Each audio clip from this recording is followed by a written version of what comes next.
what you're building is cool. You have a lot of things, a lot of data, but I think one of the most important things is that you're allowing your customers to keep chargers having really great uptime. EVs are scaling, they're changing. What role do you see from an overall perspective of Emobi playing in the future of EVs? Thank you, Grayson. So Emobi is basically the digital infrastructure that connects all these different EV charging networks to various apps and services that people already use. Right now, most EV drivers, they only know a handful of major charging networks like Tesla Superchargers, Electrify America, ChargePoint, but there are actually more than 80 different charging networks across the US and Canada. And the tricky part is that each charging network, they operate a little differently. They follow different versions of protocols and data sets. And so for the drivers, they have to download each charging app, create an account, put in payment information, juggling between apps and cards. And for the businesses that actually build the apps and services, integration to multiple charging network is a huge challenge. And so at Emobi, we're solving the problem for the businesses that build the apps and services. We integrate with each individual charging network. We package and standardize them into one single point of legal, financial, and technical integration.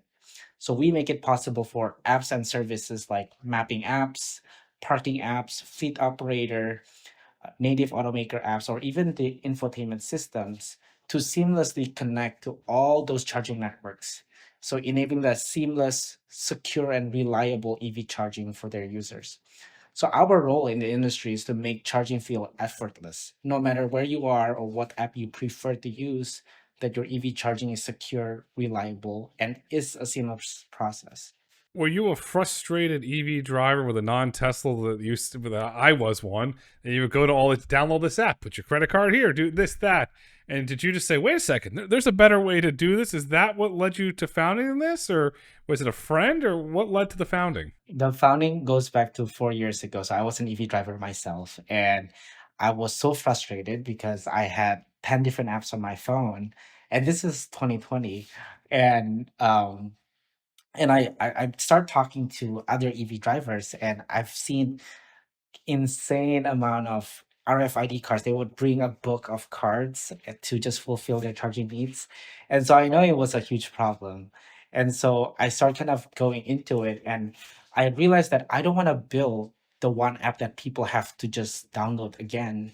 And so the goal was, how can I enable as many apps and services out there so that people can choose their preferred apps to fulfill their charging needs?